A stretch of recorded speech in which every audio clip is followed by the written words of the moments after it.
This 2026-2027 Portland Trailblazers team is going to be very fun to watch. At the moment, it's very much a guard-heavy lineup. At the moment, you've got Ja Morant, who, of course, they did make a pretty big splash, I would say, trading for Ja Morant.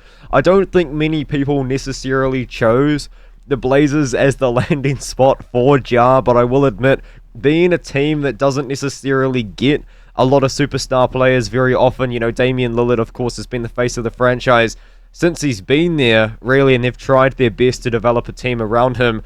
And it does feel like now maybe this is the time, because I guess they kind of had Jeremy Grant alongside him recently as a co-star player for him. But Damian Lillard, of course, now coming back from the Bucks, unfortunately had the injury, missed the season, was stretched and waived by the Bucks, picked back up with the Blazers, also has a no-trade clause in there too, so he's going to retire a Blazer now.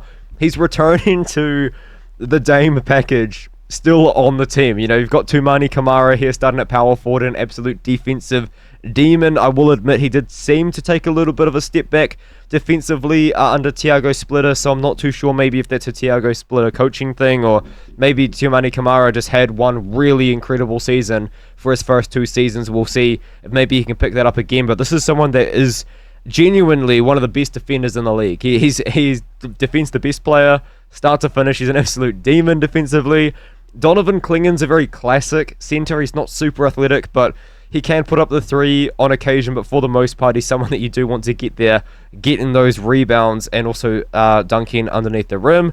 Pretty similar to Robert Williams III, I would say, in that center position, but they do actually have a couple of guys that can come in the center position. They just picked up Brandon Carlson, of course, off the OKC, and also they did pick up, I want to say it's Micah Potter, who can play small ball center. He is 6'9", but he also shot, I believe, 42% from three, playing for the Indiana Pacers last year, so they might be able to slot Micah Potter in there at power forward off the bench, maybe even in center if they need to. But of course, the real sort of star of the show is going to be the Ja Morant and Damian Lillard pairing, because I'm actually quite intrigued to see where they're going to play each other, who's going to handle the ball more.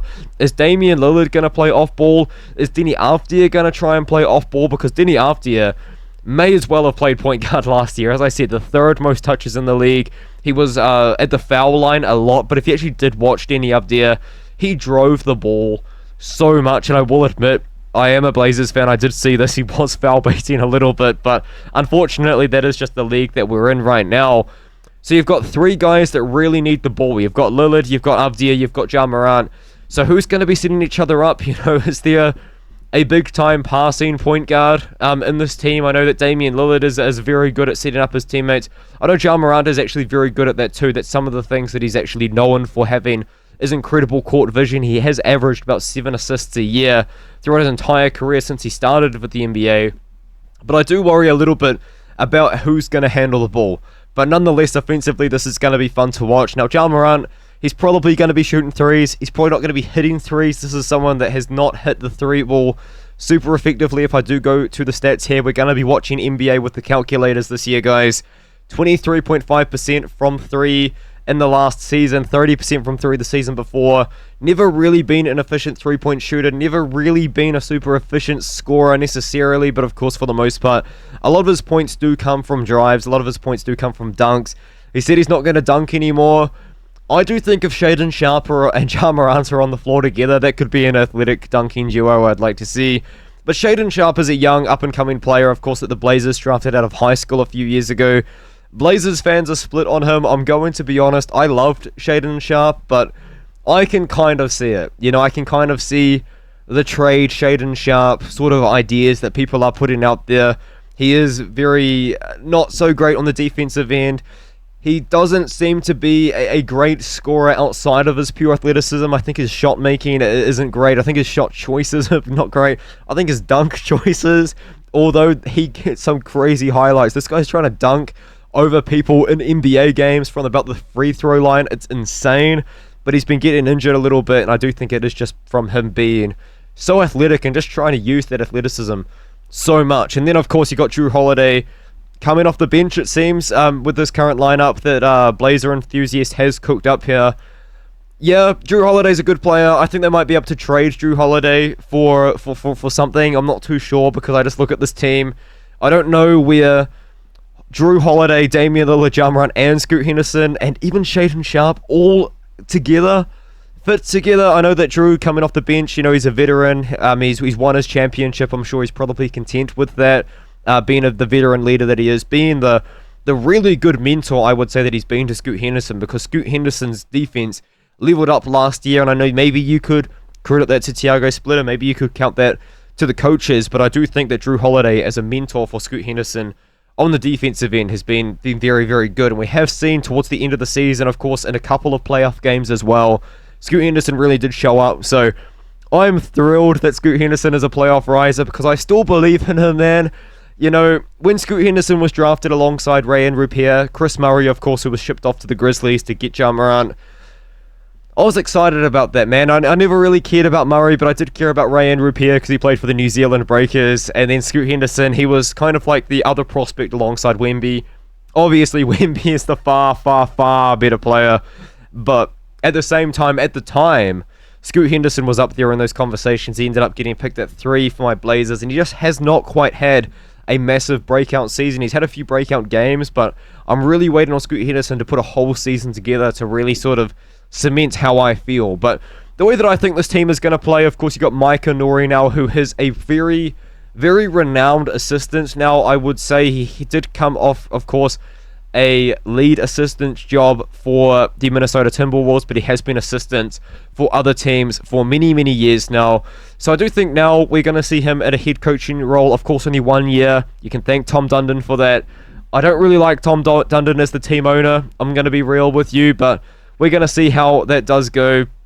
I'm not too sure necessarily what Mike Nori is going to do with this team. As I did say, you've got 3 guys in the current starting lineup that need the ball in their hands, especially Ja Morant and I would say Deni Avdija, even more so than Dame, because, we can probably could put Dame at the shooting guard position and maybe have him just bang threes, because he's going to be, of course, coming off the ACL injury, so maybe he's not going to be athletic. Maybe he doesn't want to handle the ball as much, but as I said, man, Deni Avdija, 3rd most touches in the league. This guy needs the ball in his hands at all times to score. He's also an offensive powerhouse as well. He may as well have played point guard last year. Are you going to play Deni Avdija as the point guard position, and then Ja Morant's going to play the small forward? I'm very curious to see what this team chemistry is going to look like on the floor. I think that we're going to have some really fun games, some massive highlights. I think that Shaedon Sharpe's going to have some big dunks. I think Scoot Henderson's going to have a couple games which he gets 30 points. I do fully believe that. But I'm just very intrigued by how this team is going to look. But I'm very excited. I think it's going to be fun. Just to talk about a couple of the guys on the bench, I like Sidi Sissoko. He's a hustler. I think that he's really good defensively when he does get his minutes, even though he doesn't necessarily get a great deal of minutes. Hanson Yang is a pretty funny player, because I think a lot of Blazers fans are kind of giving up on him. He was picked with the number 16 pick. I know you can look at so many people out there that they could have picked with the 16th pick instead. The Nets apparently were going to pick him, so the Blazers kind of had their hand forced to pick him at that position. But I like Yang. I think he's really fun to watch, man. I know he plays more of a G League. He's not necessarily ready for the NBA, not really ready for the speed. He's not very athletic. He's not very physical, but he's getting there. He's getting more physical.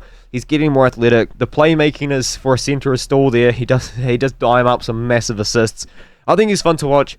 I'm not super familiar, not gonna lie, with Brandon Carlson. I don't necessarily think he played that much for OKC, the main team. Micah Potter, as I did say, he actually, I believe, played in 47 games for the Pacers last year. Good 3-point shooter. He can hit more than 40% of his threes. You got Vit Krejci on the roster too, who they traded for a couple of second-round picks last year. That was a pretty fun addition, but he never really played that well for the Blazers, I thought. Or at least the games that I was watching, Vit Krejci wasn't doing what he was really meant to do, which is stand in the corner and shoot threes and hit threes at like a 44% clip or something. He's got an insane 3-point shooting ratio, so hopefully he can really get that Blazers offense going. But that's kind of what I wanted to talk about. I mean, I do think there's got to be another move in here somewhere. There's got to be something else, right? But maybe this is it. Maybe this is the team we're going to see. Do I think that this is going to be a team that wins the championship? No. I love the team, though. I think it's going to be fun. I think we're going to see the Blazers make it back into the playoffs again. Obviously now led with Damian Lillard coming back. Scoot Henderson with a rise. Hopefully Sharpe gets better. Hopefully Kling gets better. Hopefully Avdija has another all-star level season. I'm curious about this team.